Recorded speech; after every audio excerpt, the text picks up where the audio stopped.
Well, folks, I've got Jim Robinson in the studio, and we are going to talk some flying tonight. And let me get Jim all turned up there. Jim, are you there? Yeah, I can hear you real good. Jim is a Renaissance man. He does a little bit of everything. I'm sure he could take over my show if he wanted to. Jim Robinson runs the AirPark right outside Erie, about a mile outside Erie, and he does it all. He's a pilot. He's an artist. You need a sign painted, he'll do it. He'll paint anything for you. He'll marry you if you're in the mood to get married, and he will sing you a song and play his guitar. He didn't want to bring it in. I asked him, but actually, you're pretty darn good. You might be a little rusty, but you're pretty good. You cook too. Oh, I love cooking. Mrs. Uncle Tim and I went out on Sunday. First time I've ever flown with Jim, and we had a blast. Like I mentioned earlier, we got to go weightless. We got to see Erie from the sky. We got to fly in his Challenger. And just to start things out, Jim, tell us a little bit about your operation outside Erie here. It's basically just a little grass strip airport. They're all over the Midwest. A privately owned public use is what ours is classified as, because although it's a privately owned and privately operated airport, people can land there anytime they're flying over. If they've got an airplane that'll land in 2,300 feet, they're welcome to come in and land and have a Pepsi or a candy bar, a bag of chips or something, and visit with us a little bit. They fly in the bigger airplanes like a Cessna 172 or 182.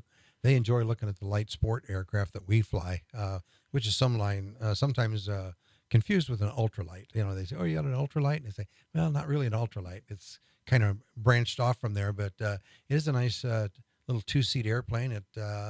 They fly them from here to Florida sometimes. You do have to stop for fuel, but they are a very capable cross-country airplane. They put skis and doors on them. We can fly them in the wintertime. You can put floats on them and fly them down the Rock River in the Mississippi in the summertime. So it's just a great all-around little airplane. You've never done skis before, but you're going to this winter, right? Yeah, I've definitely got them laid out this year. And the thing with the skis, when you're running the skis, you got to open your hangar doors up when you're taking your plane out, and you got to get a shovel and scoop snow up and throw it in the floor of your hangar so the skis will slide on them. Otherwise, it's hard to get the plane out of the hangar. So we throw a little snow on the floor there, and then we can slide the plane out and go fly. You described your operation out there as a small operation, but I saw how much grass you mow. And with all the rain we've had this year, I think you've been pretty busy. Oh, we've been mowing about every 7 or 8 days. We've had to mow because the grass is growing that fast. How many acres? We got 27 acres we mow, and the mowing's not so bad. What's really bad is the running the weed eater. Yeah. Nobody that helps me mow wants to run the weed eater. No, weed eaters are killers. And I told folks that we are celebrating National Senior Citizens Day, and that's what we got in the studio here. A couple of senior citizens. Our birthdays are 2 weeks apart. Yeah, something like it's amazing, isn't it? We're both I'll be 73, and you're already there, aren't you? No, I'll be there next week. Next week, yeah. Couple of weeks behind that, I'll catch up with you. I hope you never catch up with me.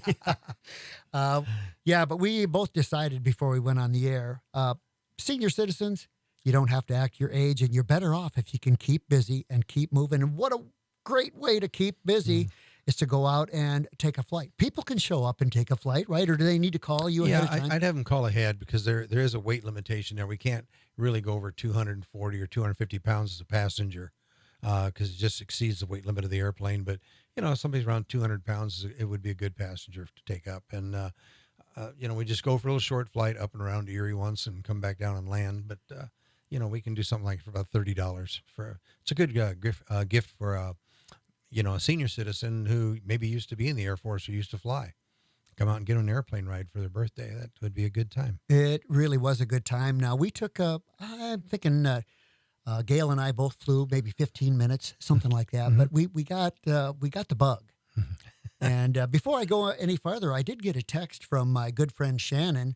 I know there's a bunch of people down in Woodhull listening in, and he's really put the pressure on us here. He's got 2 pages, but these are some very, very good questions that we're going to go through. Maybe I should just hand you this list, and we'll get going on that in just a few minutes. But back to our flight, like Gail, Mrs. Uncle Tim said, the landing, smoothest landing she's ever had. It was effortless. It was so easy. Yeah, the Challenger, you keep the airspeed at 55 on your ascent, and the power's off. So we're actually gliding in at 55 miles an hour. And when you touch down the ground, it just kind of rolls along there for a little bit, quits flying, and all of a sudden you're on the wheels rolling. And you go, wow, that was smooth. So I saw on your Facebook page, not only do you have to mow and keep up all those buildings and all the things that you do out there, you were filling in what, Coyote Hole the other day? Things dig up your runway. Oh my goodness! I'll tell you what. Coyotes will come out there and they dig up the little ground squirrels that run out there. They love the short mowed grass to live in, and they're all over the AirPark out there. And they go down those holes at night in their, I guess you call it a burrow. Yeah. Family of them down there, and the coyotes will sniff them out, and they'll actually dig a hole about 4 foot deep in the runway, big enough to put your leg in, and eat all the little ground squirrels out of there. Then in the morning when I see the humps of dirt out there in the runway, I got to get on my golf cart and go out there first thing and get those filled up again. You got to rake the dirt back in the hole with a hoe, and then you pound it down in there with like you're ramming a cannon, ramming it in. You got to do it until the hole's filled. Otherwise, you can't get all the dirt back in there. Right. So, but they make a mess. Well, you do have a gun range. That would take care of the coyotes. And I'm a master ground squirrel jugger. So maybe I could earn my next flight by coming out there. Tell everybody how many hangars, how many planes, what entails your whole airstrip out there. Okay, we have our house right on the northwest corner of the AirPark property. We live there and entertain our guests and our friends there. And then out from there, we have a workshop where I have built planes for 20 years out there for people. And I've done repair work on airplanes that get broken and stuff. And then on the west side of the field, we have a row of hangar buildings. There's about, I think altogether, we got about 30 spaces out there we can put airplanes in. They're completely covered, self-contained, and have their own lock to them. So they're very secure. And you're full. I'm full.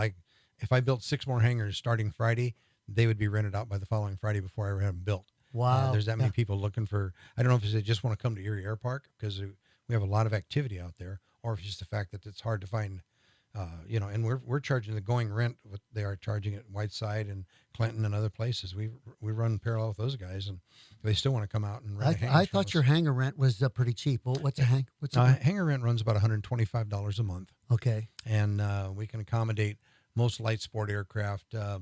I think we'd be pushing if we tried to put a J3 Cub in there because it might have too long a wingspan. We've only got a door opening about 34 feet wide and 8 feet tall. So we have to take that into consideration. We're renting someone an airplane. We do have gyrocopters coming out there, and we have trikes. It's like a parasail, and we've had guys have a parachute with a backpack.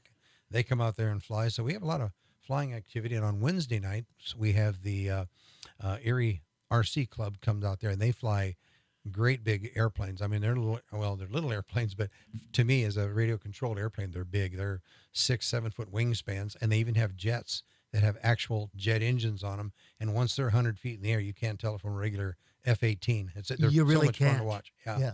I think those guys are out there night flying right now, in fact. Wednesdays for that? Yeah, Wednesday nights when they have their club meeting and they're flying. If your kids enjoy watching the little planes fly, go out there and, take a pizza, some chicken in a basket or something, sit there and watch them fly. It's very entertaining. I took a tour. While Gail was flying, Sue gave me a tour of all your buildings. You've got a lot of buildings. Your clubhouse is really, really nice. You've got one plane you're parting out. You got one that you're working on. Sue said you're done building new kit planes. Is that really true or not? Yeah, she told me that.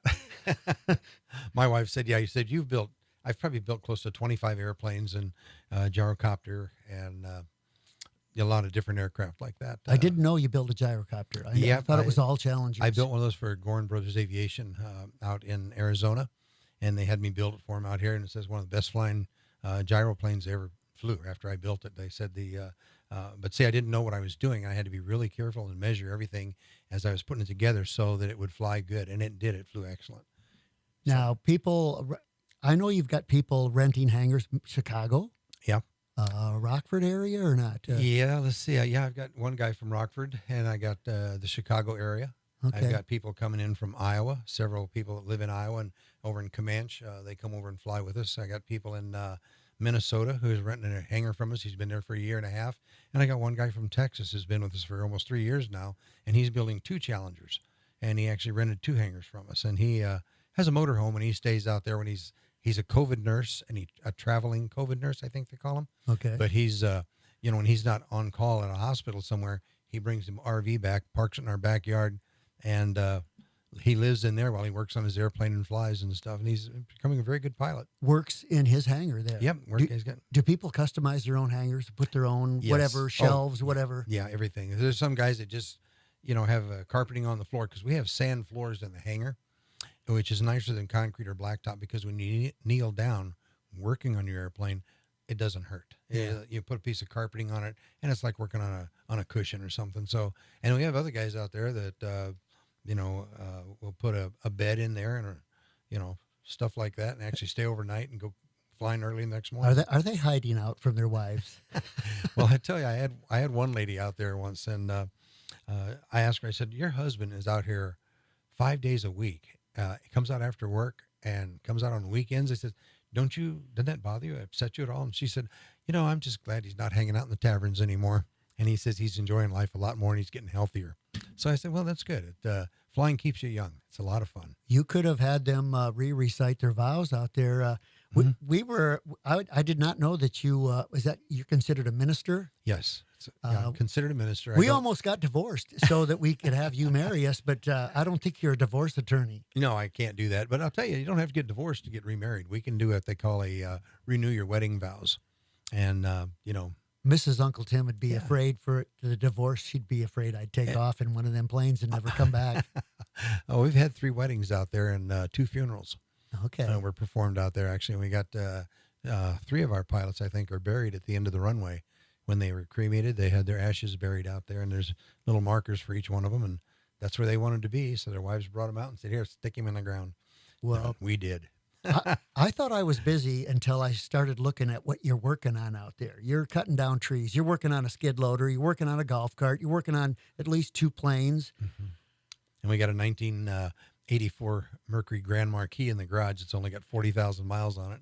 We're keeping it all dolled up so we can take it to some car shows. All right. You should have had it on the Triangle here tonight. Oh, yeah.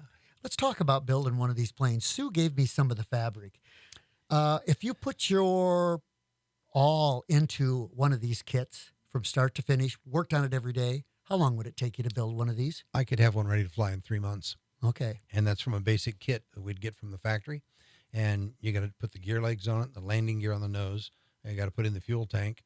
And you run your wiring harness all through the plane for your strobe lights and landing lights, and then up your panel. So you'll have there's not a lot of electricity goes into the panel, because like your airspeed indicator is a mechanical gauge that runs off the air. Your altimeters runs off barometric pressure. And we've got a variable speed indicator that shows you how fast you're climbing or descending. So it's pretty easy to put one all together. It takes, when I build a instrument panel, it takes me a whole day, because it takes 8 hours of work just to drill the holes and set the gauges in place and get it all painted and ready to mount in the airplane. I did not know. Now, you get these things in a box. Yes. The wings are nothing but a framework. You've got to put the material. Yeah, we take the framework, we got to put in the ribs, they call it, which gives the airflow shape to the wing. And then we lay the fabric on there, and there's things you got to prep. It's just not that easy to do. I mean, you've got to sand the ribs, you got to drill holes in them, you got to put the material on there, glue the perimeter edges down, shrink the material, and then after it's shrunk, then you've got to glue the material down to all the ribs and put pop rivets in it and tape over top of that so the wing doesn't, they call it blowing up. If it gets full of air, it could blow up and come apart. So we got to make sure all that's right. And then the FAA comes out with an inspector when I finish building an airplane, and they do an inspection of the aircraft, and they'll do give us an airworthiness certificate, meaning it's now an aircraft and it's ready to fly. So you're going to have a pilot's license to fly it. Yeah, there's some really good questions in that list about rules and regulations. Let's go through that list. Yeah, I was looking at the first thing here is the type of flying license required for a Challenger aircraft. And basically a Challenger is what they consider a light sport aircraft. It sometimes gets referred to as an ultralight. But it's not an ultralight at all. It looks like the single-place Challenger would be an ultralight, but the two-place Challenger is actually a light sport aircraft. It exceeds the parameters of a ultralight aircraft. So you have to have N numbers on it. It's got to be registered.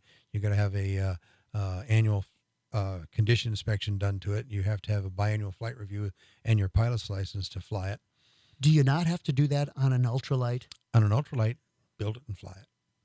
But you No. got to make sure it's under 254 pounds, can only have 5 gallons of fuel on board, and can't exceed 63 miles an hour. And you don't need a license? You don't need a license. You can go out there and I can show you some of the basics in a 2-place. I'm not a flight instructor, but, I'm not going to turn somebody loose in a little ultralight and let them get killed. So I say, well, let's just go up and fly with That's me a little bad bit. press. Oh, it's bad press. Always looks, and they'll come out for any kind of a crash, but it's hard to get them out there for a, event like if we had fireworks out there. It's hard to get them to come out and see that. I'll do the fireworks. We're going to have a fireworks display and crash an airplane. They'd be there. Okay. Now, one question that I had for you, I thought you could fly the Challengers at night, but you can't. You're restricted to what? We're dawn to dusk operation. Okay. Now, and this is funny too, because the ultralight type aircraft, you can fly a half hour before sunrise and a half hour after sunset. But in the sport planes, we can only go up after the sun comes up, or when the sun goes down, we got to be on the ground. Okay. Quite a difference between the two. Yeah, it is. There's different rules and regulations. And like I said, the requirements is to get a sport license, you've got to take a ground school. You've got to pass a written test that you've learned stuff in the ground school. And then you have to have flight instruction with an instructor for at least 10 hours, and then another 10 hours of solo flight before you can get your sport license. Where do you do these tests? Usually they're bigger airports. Like, I don't know if Whiteside still has a testing station or not. Moline might have one. They might have one over in Davenport. You just got to kind of get online and see who's got the test available. You can build these planes, but you are not a flight instructor. No. Okay. Yeah, but I am. We build these planes in the experimental category, which means it wasn't built in a factory. But it doesn't mean the people building them are not very experienced at what they were doing. So I know how to shrink fabric, bend the aluminum, how to drill out rivets, put rivets in. Everything we use is aviation grade hardware. Stainless steel rivets, long and short. We use 3/16 aluminum rivets. And you put one of these together, you can't hardly tear it apart with a crowbar. They're very strong. Somebody wants to get into this. They're going to come out and they're going to see you about buying a used or a new Challenger. What's the events they have to go through? Well, they've never flown before. I would say the first thing to do is talk to them about the Challenger, show them what it looks like, show them how to get in and out, and then take them up for a ride. 15 or 20 minutes in the air and let them fly around a little bit, let them hold the controls and see how it feels. It's kind of like a video game, forward is down and back is up, and then you got left and right will wiggle your wings. And once they land, I can say, do you think you want to continue this, or was that enough? And they said, I don't think this is for me, because they get a little spooked sometimes. But other guys say, oh, I can't wait to go up again. When can we start? And I said, well, let's get your book out and get started on the ground school first thing. And I'll teach you, and the book will teach you what you need to do to become a sport pilot, what you need to know, because you got to learn aeromedical factors, and which means that you're looking at your what kind of medications you're on, if there's something you're taking that would not allow you to fly an airplane. But basically, if you can drive a car, you can get a sport license and fly an airplane. Okay. So I've had I've had open heart surgery, and I've got diabetes. I've got coronary heart disease. I mean, all these things are trying to kill me, and I'm having too much fun to let it die. So, but I still can fly as a sport pilot, and I could even become an instructor again. I was an instructor for several years, and I'm also a flight instructor examiner, and I did that for a while. So I got quite a bit of knowledge about, if you call them with questions that, can I do this or can I do that? I can pretty much tell you what to do. Well, they do all the book work. They pass all the tests. Where do they get the instruction? The instruction usually comes online. You can get a book, a package. No, I mean the actual flying. Oh, they get that from a flight instructor. But here's the tricky part. Some flight instructors can't get insurance to take you in their airplane and give you a ride, to take someone up and teach them to fly. And they just won't give you the insurance for it because it's experimental category aircraft. So you could go to a regular airport and take your flying lessons in a Cessna 150. And once you've got your pilot's license there, and tell them you want to be a sport pilot, you want to fly the 150. So basically at 10 hours of dual instruction, and you're going to have 10 hours of solo time, then you can get your sport license. Then you come to someone like me, or I do have a couple of guys out there getting ready to become CFIs for the sport pilot category, and they will give you a check ride and check you out in your own airplane. So somewhere along the way, you're going to have to buy an airplane that could run anywhere from, you can buy a fixer-upper for $7,000 or $8,000 and have somebody like me look over your shoulder and make sure you rebuild the airplane properly and make it nice and strong. If I won't fly it, I wouldn't let you fly it. And Can you find somebody a ready to fly used Challenger? yes, yeah, they're on the internet all the time. You can find them. Then once you got a 2-place Challenger, then we'll get your a CFI out there and say, okay, we're going to start teaching you to fly in your airplane. They don't need insurance for that. They just leave that up to the owner of the aircraft. Okay, that's So, and you can buy a used Challenger. They're like a car. You buy the accessories that go on it and all this, and you can start out with a used $8,000 Challenger that flies. I would inspect it really good and make sure it's airworthy, and all the way up to Challengers that run $25,000. That's a new one. Yeah, well, that'd be a used one, but it would have floats on it, maybe, and have the radios and headsets, everything in it, all lined up, ready to fly. Maybe 11-gallon wing tank, so you got 22 gallons of fuel. You can fly from here to Oshkosh, Wisconsin for the big air show. You can fly up there with a tank of gas. If you've got like a 15-gallon tank or a 17-gallon tank, you can make it to Oshkosh. You've done that. Yeah, I've flown into Oshkosh in 2018. I flew up there. We had it was the 40th anniversary of the Quad City Challenger, and we had 26 Challengers that landed at Oshkosh that weekend, and they put us all in one area, and all the people were walking around looking at it. And we had so many questions because it's such a sharp-looking little airplane, and it's low cost. I mean, you can build an airplane, say you put $15,000 into an airplane, and it costs you about $30 an hour to fly it. Uses regular 87 octane or 89 octane gas. You can have alcohol added to it. It's oil injected, so the oil is already mixed with the gas when the engine starts running, and it's got plenty of power. It'll carry 1,230 pounds gross max, according to the light sport regulations right now, and they're getting ready to change that. We're going to be opened up to a whole bunch of other airplanes we can fly. So you've got fuel at your place. Yeah, I get gas there, but I do let people buy their gas and bring it in if they want to, because you can get it cheaper at the pump than you can buy it from me. A little side story. Tell everybody about the time you flew into Oshkosh and some Texans. Oh, yeah. I was making my flight to Oshkosh, and I was the first pilot. I was Papa Goose on a flight of 3 Challengers coming in together. And I spotted the airport, and we have to come in at the NOTAM or whatever it is they give you there. It tells you got to come in at 300 feet. So we're below the heavy traffic. We come in at 300 feet, and I turn base, which is almost your final turn before you turn down to land. And just as I turned base, there was 3 of the Aeroshell flight team, and they had 6 AT-6 Texan aircraft, big, heavy training aircraft they use in World War II, and they flew right by me, just within 100 feet off my wing. And I knew what was coming next was each of those big old Texans had a wingtip vortex. It's like a miniature tornado comes off the end of the wing. And sure enough, I flew into that, and I'm telling you, it almost turned my plane upside down. Sue was on the ground watching me land, and she said the people all around her are going, ooh, ooh, ooh. But, I just, I grabbed the controls and said, hey, make it fly. Give her what she wants. I'm going to give a big shout out right here and now, because I just got a text from my Navy buddy, Captain Guts, Greg Wazinski, down in Temple, Texas. He's tuned in listening tonight. Mm-hmm. Greg's the flight instructor down in Texas. Greg's flown everything.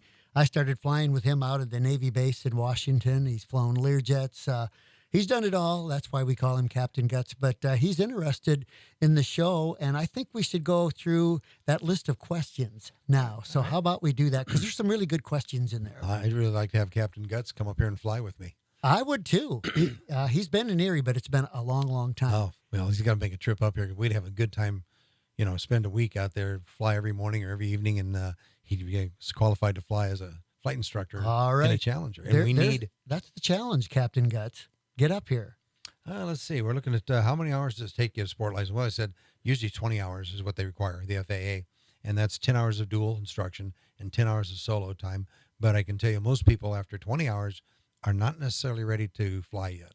So they'll maybe drag it out 30 hours of flight time. And eventually they'll look at me and they'll say, okay, get out of the airplane. I'm ready to do this. And I can tell long before they ask me to leave the airplane when they're ready.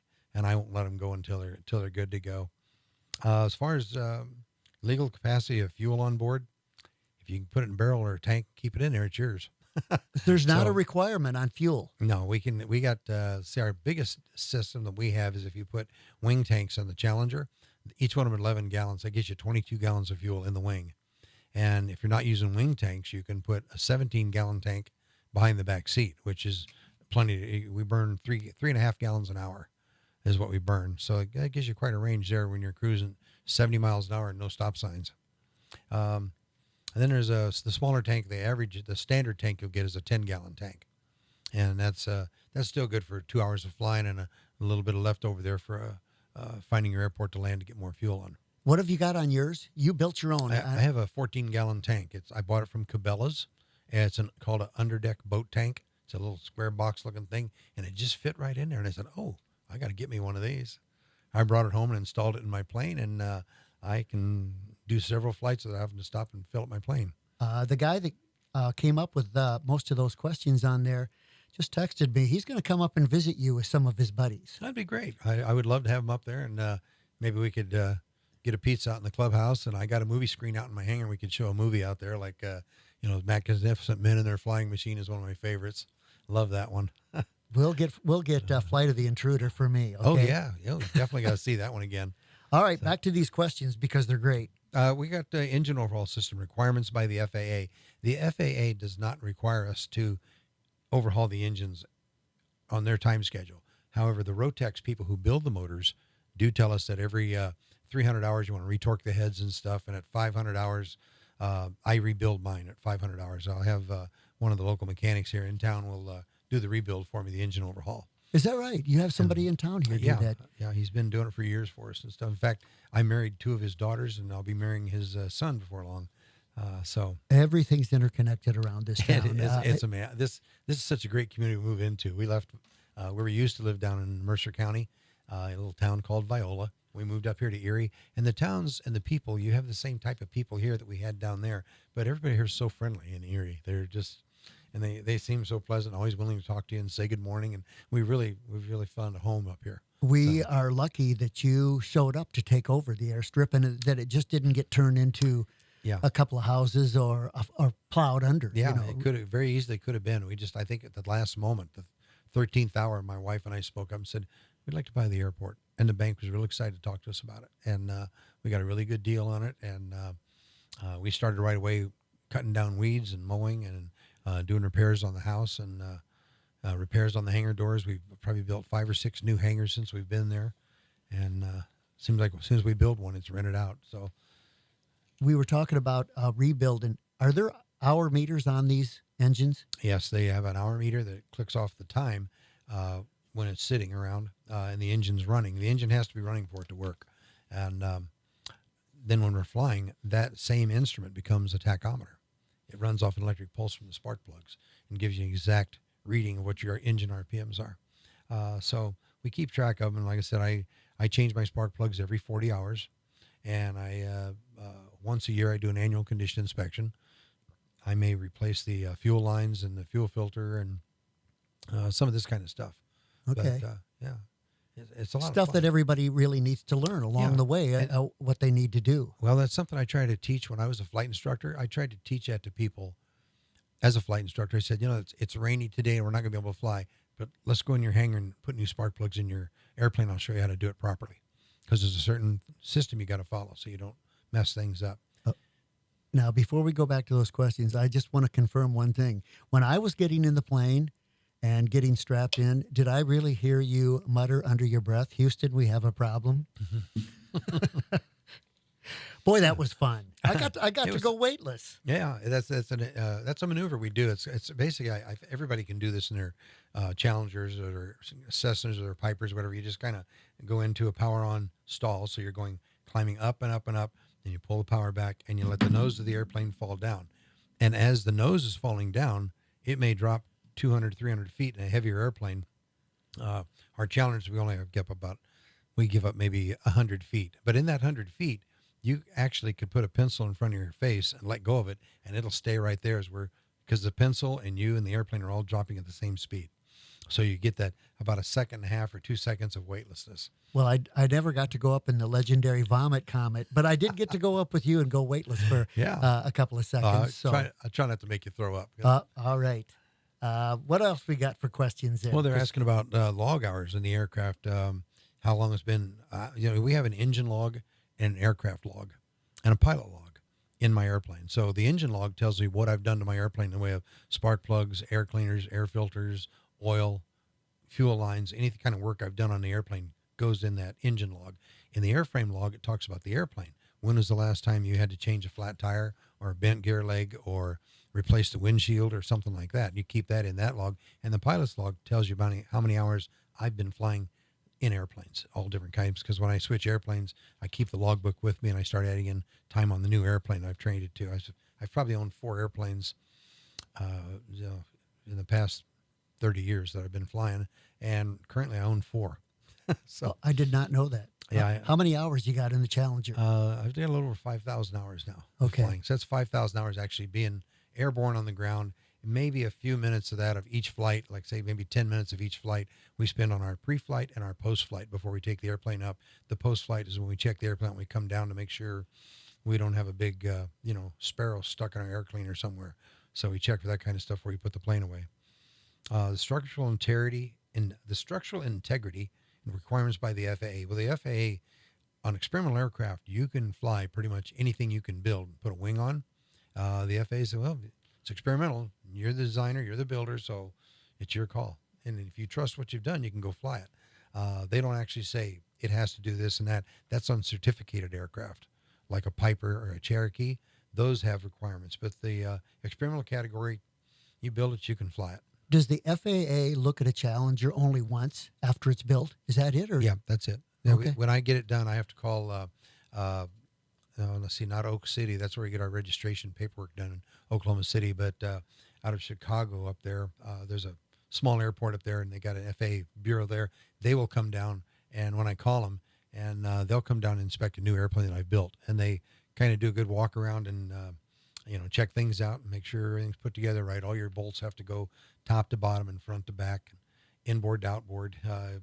Everything, if it moves, has to be safety wired or have safety pins put in it. It's built just like a regular airplane. In fact, I think a Challenger probably has a better safety record than most aircraft out there because the number of hours we fly them and the amount of accidents that we don't have. Do you pay the freight for the FAA guys to come out? Does somebody? No. There's a guy called a DAR, Designated Airworthiness Representative, and he's not a member of the federal government. You can call them, and they'll usually come out and charge you $250 to inspect your aircraft and give you an airworthiness certificate. It's the same thing the FAA would give you, but the FAA does it for free because they're our government employees. We pay for their salary. So if I call the FAA, they'll come out and stop in. They usually go to the Quad City Airport to look at airplanes down there, and they usually come by our airport, and they'll drop off one inspector there, and he'll take a look at 2 or 3 airplanes that I have ready to go. Make sure the paperwork's in order. That's something you really got to check when you're buying a used airplane, is always take me with you because I know what to look for when I want to see the aircraft registration. I want to see the VIN numbers, how long it's been flying, when was the last time it flew. If you have an airplane that hasn't flown for 7 years, you've got a lot of work to do. Once a plane has an N number, that stays with the plane forever, right? Yes, it does, pretty much. That airplane will always be considered that because if you go to let's see, what is it? The FAA.gov is a website, and they'll check in numbers. So if you're buying an airplane and it has an in number on it, you go to that site on the computer, you look up that in number, and it'll tell you who owned it previously, and if it's had any problems or anything broken or crashes or anything like that. That's all on there. So now you have to. Anybody looks up your aircraft, you have to tell them that I was in it, right? Yeah, and that's then you're doomed.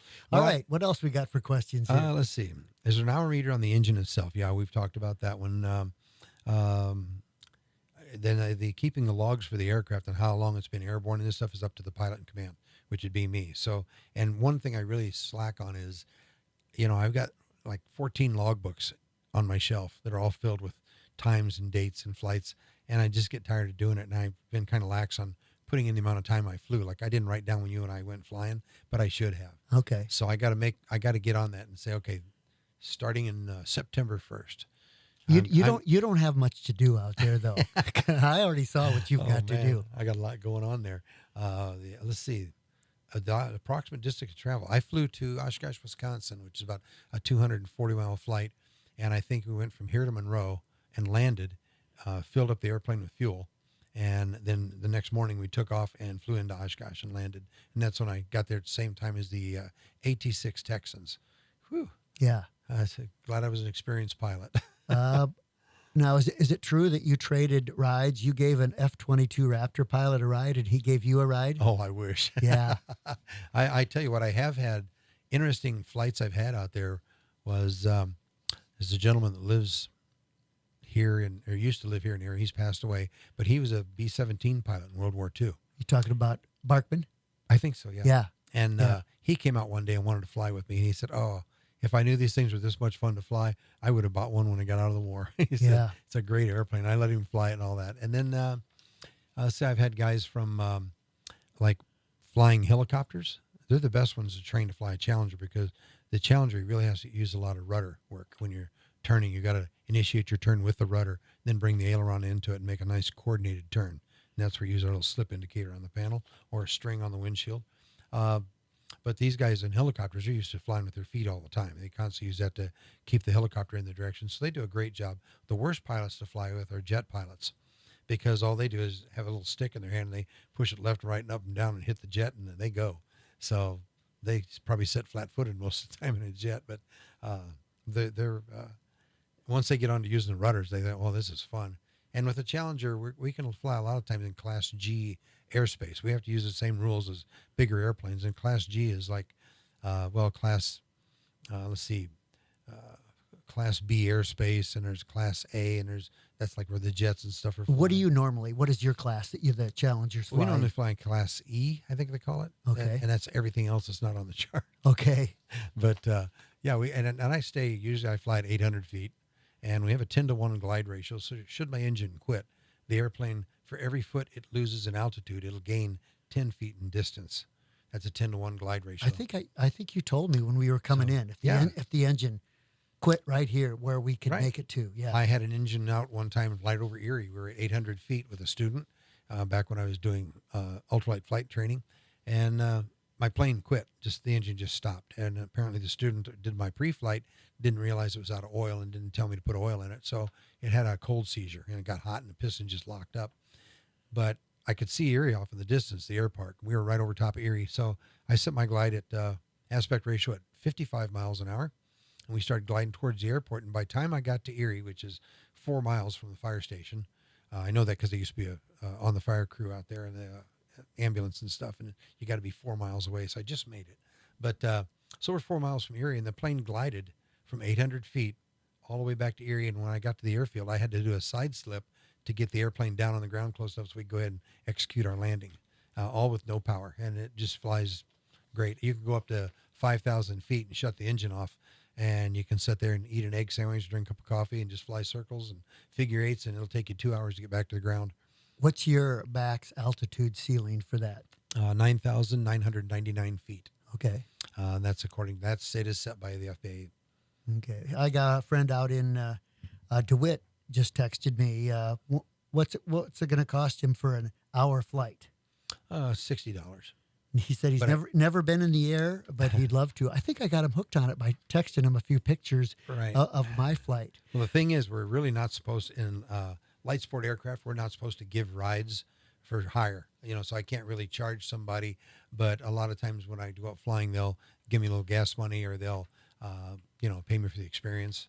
But I can't really say I'm charging you this much to go for a flight. If I took somebody up for a flight and they didn't want to pay me anything, I wouldn't, say anything, because I'm not supposed to be, according to the FAA regulations, we're not supposed to take up people for rides and charge. So that's kind of a gray area for me. Okay. I will give people airplane rides, but I don't officially charge them anything. Like I told you yourself that, you go out and fly with me. It was going to be a free ride. I wasn't going to charge you anything because you're a former veteran. And I've never charged a veteran for an airplane ride. That's a really cool thing. Maybe I should get you a T-shirt. I once saw a T-shirt, someone in a boat, and it said, "This boat doesn't run on thanks." Maybe I should get you a T-shirt that says, "This aircraft doesn't run on thanks." Yeah, it's pretty good. The FAA think we do. Yeah. Let's see. How many hours can the engine fly with not having to be recertified?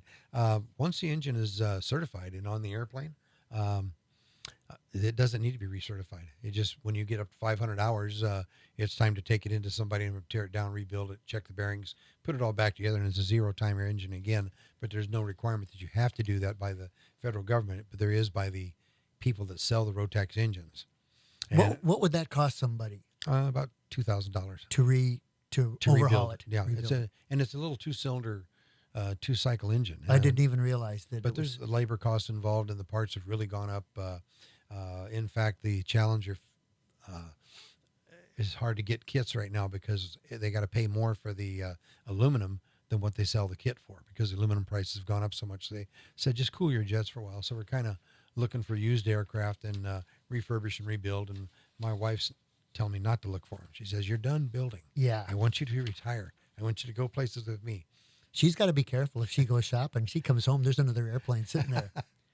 Well, I've had people come out before and say, "I got this airplane here," and one guy, the green one you seen the other day, with Right. the tiger mouth. That's a nice one. Yeah, a guy gave me that airplane.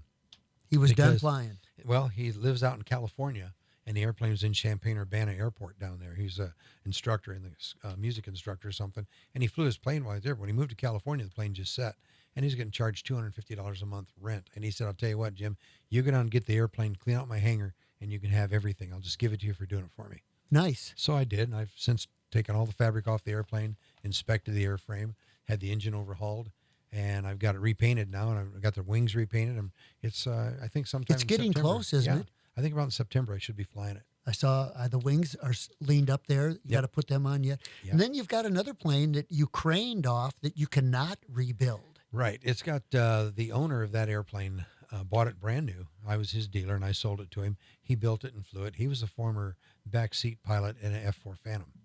And, Nice. So not the pilot, but he was a navigator, RIO, weapons officer. yeah. IO. Radar intercept officer. Yeah, that's it. That's Yeah. it. And he told me, he said, I've been flying this airplane for a long time. He said, my wife's passed away, and he said, I bought a Quicksilver ultralight. It's a single seat. I don't need a license or medicals or nothing. He said, I want to get rid of my airplane, but I don't want people flying it, because if they get hurt in it, I'm afraid I could be sued, because I built the airplane, so I'm liable for the accident, that type of thing. So he says, I just want you to go ahead and take it apart and sell it in parts. When people need some parts or something, he says, just go ahead and take the parts off the airplane, sell them to them, and he said, use that money to help take care of your airport. So it was a very nice gesture. on his Really part. nice. Really And nice. we got a beautiful airplane out there that we're going to be taking apart. And, I found a few things with it that I would question. But basically for a parts airplane, I've got wings, I've got a tail section, I've got, I bought the motor myself because it's got the motor only had 100 hours on it. So I bought that and keep that as a backup motor, because I fly 100 hours in, 3 months. How long would it take you to change a motor? Should you have to change a motor? About 7 hours. Okay. I go out in the morning, disconnect all the electrical stuff, the fuel lines, and pull 2 bolts out, and the engine comes loose from the airframe. Slide the new engine on there, put the bolts back in, and then reconnect all the lines and check everything and make sure it's ready to fly. And usually about 7 or 8 hours, I can change the engines out. This parts plane, it was not out there. He brought it, Yeah, he brought it up from Decatur, Illinois, I think it was. and he had the crane. Yeah, and he owns a steel company, and he just loaded the plane on there and had the big crane on it. And he said, "I'll just lift that off. We'll set it on the ground for you. You can roll it around where you want it." I've got Nice. a real nice set of wings for it. I've got a beautiful instrument panel, all the electrical wiring and harnesses. If somebody needs that kind of stuff, by all means, get in touch with me or come out to Erie, and we'll take the parts off for you. Here's a question from Captain Guts in Temple, Texas. How's it? TechNam P206 twins. Okay. Each has 2 Rotex. Wow. How many horsepower on the Challenger engine? The Challenger engine is a 503 that I'm flying, and it has 54 horsepower. Okay. A dual carburetor. If you have a single carburetor, it's 50 horsepower. And so that engine will take, my airplane weighs 500 pounds empty, and I can carry a 500-pound payload. So that's basically 14 gallons of fuel and 2 200-pound pilots, a couple of cups of coffee and a couple of egg sandwiches, and we're going flying. Be careful with that coffee and bran muffins before you take off. Okay, what else we got for questions on that list? Let's see. What does it cost to have the plane reskinned? And I also want to know, how long does the fabric last? If you're keeping your airplane in a hangar, that fabric will last 20 years. Now, believe it or not, when we paint our airplanes, we paint them with latex house paint, because latex is a thin layer of rubber you're putting on that fabric, and it has to be able to flex and move. If you were to use something like Imron paint or lacquer, then you run into a situation of the paint cracking, and it'll start to crack and look kind of funny and it'll start falling off. So we paint them up and get them set to go. There are aircraft enamels you can buy that you can spray on that remain flexible. So yeah, I'd say the fabric's going to last 20 years if it's hangered. I really wouldn't build a Challenger and park it outside. It's not an outside airplane. The UV rays would really tend to chew it up. And that's one of the reasons I like using the latex house paint, because it has UV properties built into it. So the sun, because you're going to put it on a house, it's going to be out in the sun all the time. Right. So you put it on an airplane. We're only out there for a few hours a day when we're flying, and the rest of the time it's sitting in a nice dark hangar. So 20 years, nice. But I did hold the fabric and saw what goes into to doing that. That's a process. It's funny when somebody sees the fabric for the first time. I would say, without having seen it, it's kind of like a lady's slip. Yeah. You see a white slip that the ladies will wear sometimes and are used to wear. I don't know if they still wear them or not. We don't but know anyway, those. We don't know those. Yeah, we don't. I don't things. need to know that. It's not a flying airplane. But that's what the fabric feels like. It's real thin. It's 1.7 ounce stitch fabric, and you glue it around the perimeter edges of a horizontal stab. That's the tail feathers people call it on an airplane. So you glue it around the edges, and then you shrink it with a hot iron set at 325 degrees, and it draws up real tight, just like a drum.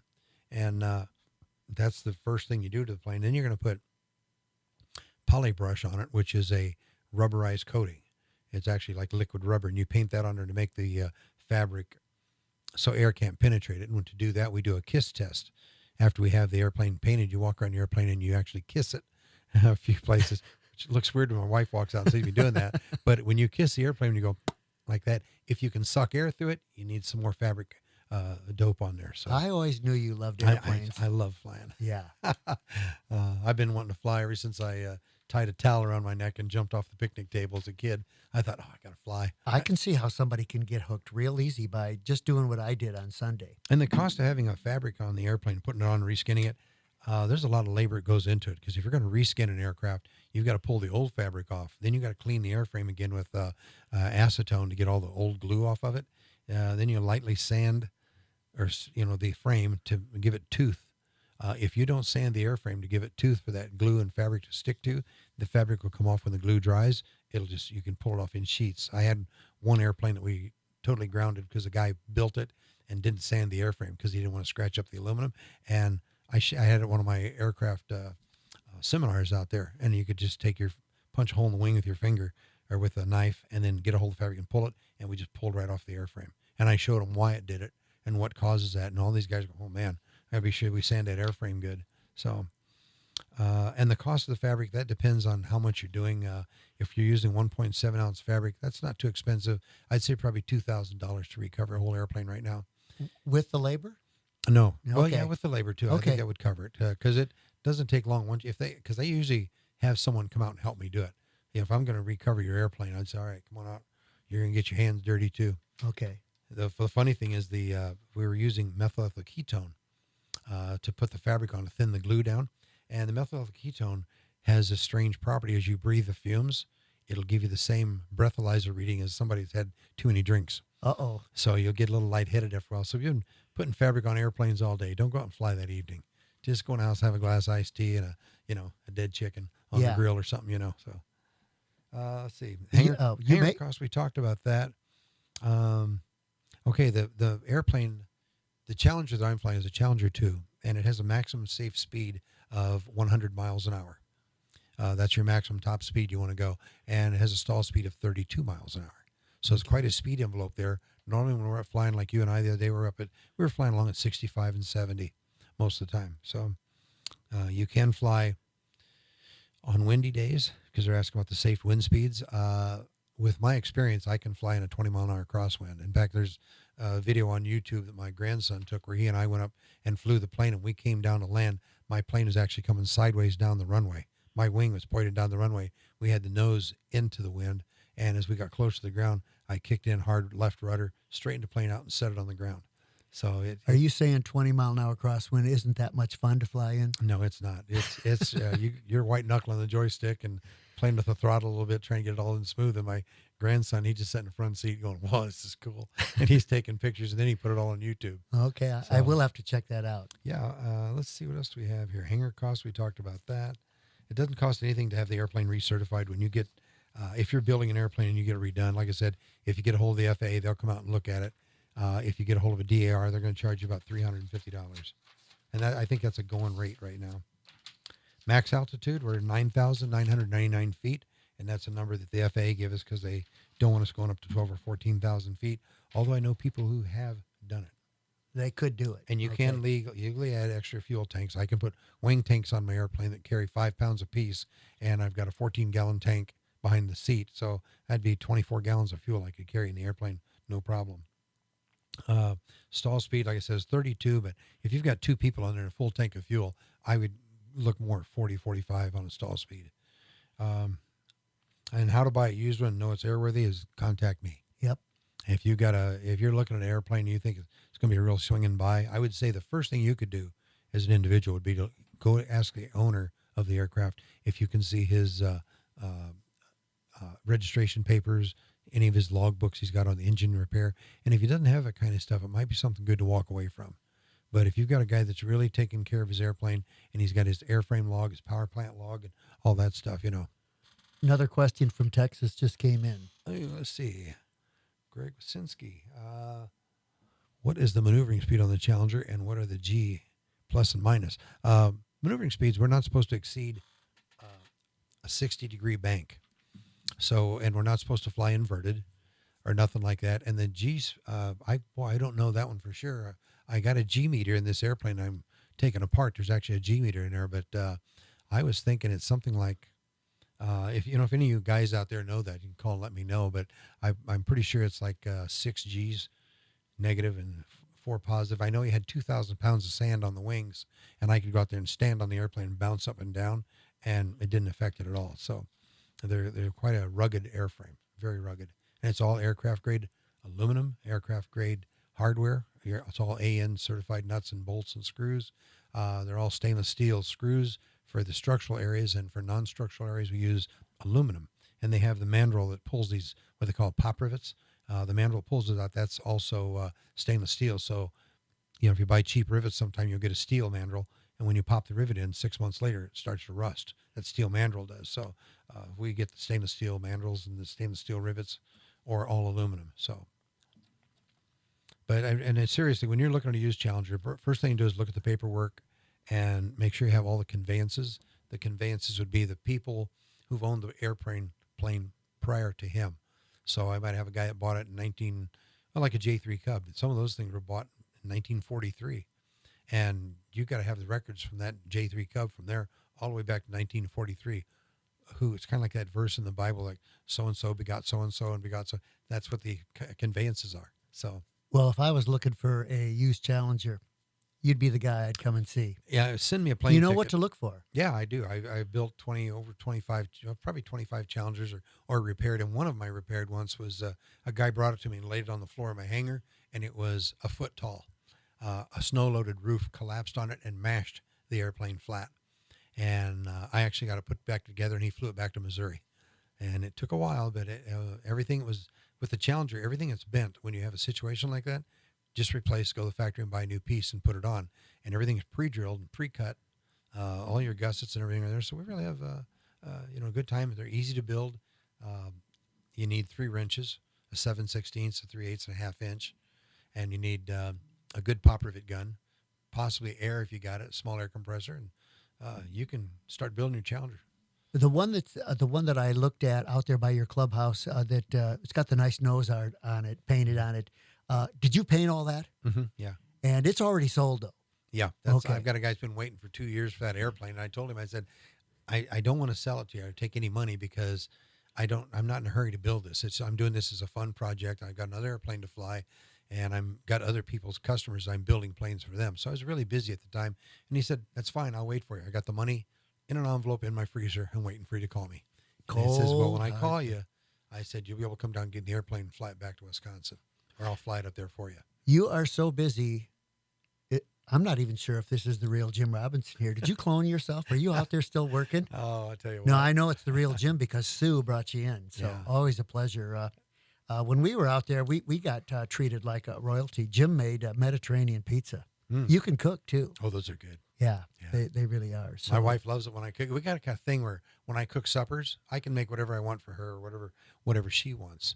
And when we're done, she cleans up the dishes. I help clean the table off, but she does all the dishes, puts everything away, and I get everything out and make the food. And she loves my cooking, so that's kind of what we do. did we get through all those questions? Yeah, I think we pretty much. They talk about the normal cruise speed is about 70. You can fly extra fuel tanks. Max altitude is just under 10,000 feet.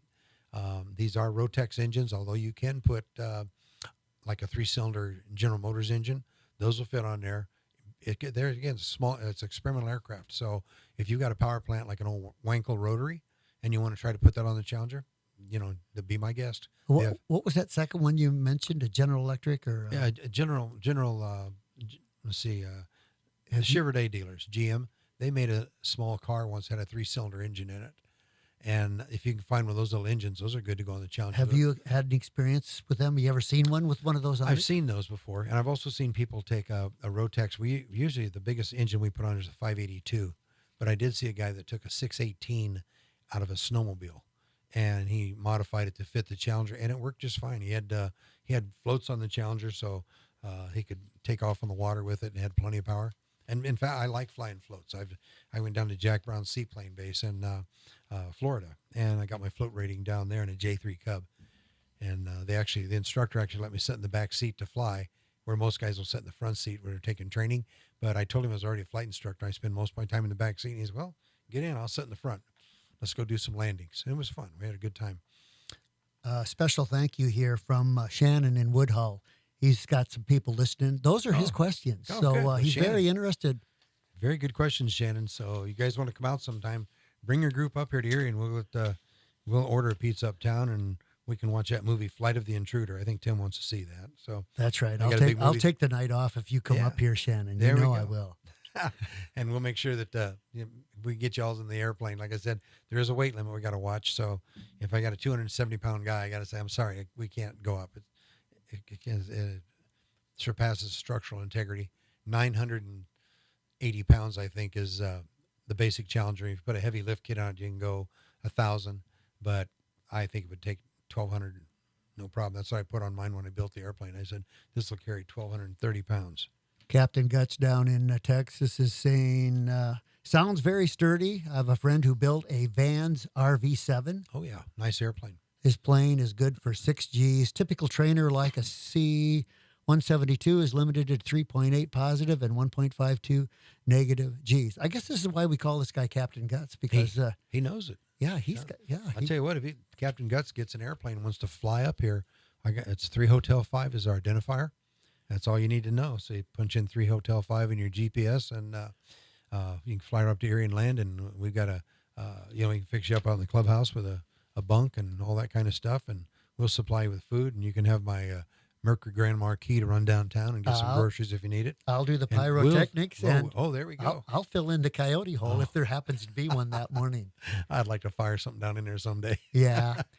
But they're empty. They've already had lunch. Everything's gone now. Your daughters and wife, do they fly much? I know you took Sue up the other night. Susie goes up occasionally, and she enjoys it when she's up there. She's getting a lot more comfortable with it now after living there 25 years. But and my daughters, when they come out, they say, they're like, "Dad, can I have a ride in the airplane tonight?" I said, "Sure." And I take my grandkids up for an airplane whenever they ask. And in fact, I have a 14-year-old grandson or a 15-year-old grandson right now who is probably as good a pilot as anybody out there. He can take off and land. We got one airstrip we go to that's kind of a swale in the middle of it. You land downhill, and then as you get towards the end of the runway, you go uphill. So he's flying in that real good. And he's the one to print a lot of the Lane. I can't think what it is, but if you go Isaac Lane on YouTube, you'll come up with a bunch of Challenger videos that he's posted, and he does a really nice job with them. What else do you want to add? Well, we're at our 8 o'clock limit here, so Greg Wazinski is saying, I can't believe we learned to fly without GPS. yeah, isn't that great? I still fly. I tell you, I love pilotage. When I went to Oshkosh, I did have I used the AirMate on my phone. It's a free application. It has a sectional charts and airports and all the information you want. A little magenta line you follow. That's how you navigated up to Oshkosh. That's how. But flying around here, if I'm going to say I'm going to Wisconsin somewhere, I just take a sectional chart and clamp it to my knee board, and I take a pencil and I draw my line on there with a grease pencil, and I mark my waypoints every 10 miles. And I love flying pilotage like that. I just slide my finger along there, and I look at where I'm at and where I'm going and how many minutes I got to go. It's part of flying the airplane. I really enjoy it. It's people that use the GPS all the time are missing the real fun. I feel like I want to put on my leather flight helmet and goggles and my knee-high boots and, cruise around up there in the dark looking for a place to land. I can tell it's a thing. Like you say, your hangars are all full. Yeah. And if you kept building the whole other side, you'd probably fill them up. Yeah, I've got a guy coming out in the morning at 7:00 who wants to fly to Geneseo, and he said, "I want you in the back seat." So, but he says, I think he's ready to solo. He used to fly commercial jets 30 years ago, and then he quit and got into his dad's roofing business and stuff. And he's now a very accomplished Challenger pilot, and he just needs to realize it and kick me out of the airplane. He can go fly all he wants. But So tomorrow, is it a checkout flight or is it just? no, he's flying the airplane. He just wants me to go along with him in the back seat in case. He said, just if I forget something, he said, I can ask you what to do, or if I'm coming in too slow, you can tell me to speed it up a little bit. So, and we basically just ride down there, and I'll make a couple breakfast burritos in the morning, and we'll eat those on the way down, and bottle of grape juice, and we'll talk about flying the whole way down and back. And he's really enjoying the Challenger. Well, It's a fun airplane to fly. it really was a lot of fun for us, and I don't think that's the last time you'll see me in the air, Oh, or good. Mrs. Uncle Tim. She got a big kick out Boy, of it. that's good. I make an awful good pot of spaghetti Okay, and a well, salad with garlic toast and all that. We'll have to come out and have a spaghetti dinner and then go flying. It was very, very enjoyable. I recommend it highly for everyone. And anything else you want to add, Jim, before we wrap it up here? Well, the cold weather's coming, and a lot of people ask about flying in the wintertime. Real quick, we can wrap it up. Flying time in the winter is not a chilling experience. We got doors we put on the airplane, and there is a heater system we hook up that draws warm air from the cylinder heads and pumps it into the cockpit of the airplane through a small fan. And it could be 10 degrees outside, and our cockpit stays about 40. So just a light pair of sweatpants and a sweatshirt and an insulated vest, and you're comfortable to fly. All right. And so we fly wintertime. I'll put the skis on, do some ski flying this winter, which is awful fun because I'll be able to come right over a fence line and land on somebody's bean field after it's all been picked. I can just skid along there in the snow, and when I come to the trees at the end, I pull the stick back and go right up over top of them. So Sounds like a blast to me. Fantastic. So yeah, if you get on the YouTube channel and just look up Challenger Aircraft, and there's all kinds of videos you can watch Challengers in flight. You'll see guys with floats and skis and flying in groups. Just a lot of fun stuff on there. So you'll learn a lot watching the videos. So you know what questions to ask when you come out to see me. And if I'm recording this interview, I'll get it loaded up on YouTube if you know somebody that might want to listen to it. But Jim, throw your number out there in case somebody wants to get a hold of you. If somebody wants to give me a call, it's I use a cell phone for our main phone now, and it's 309-230-0944.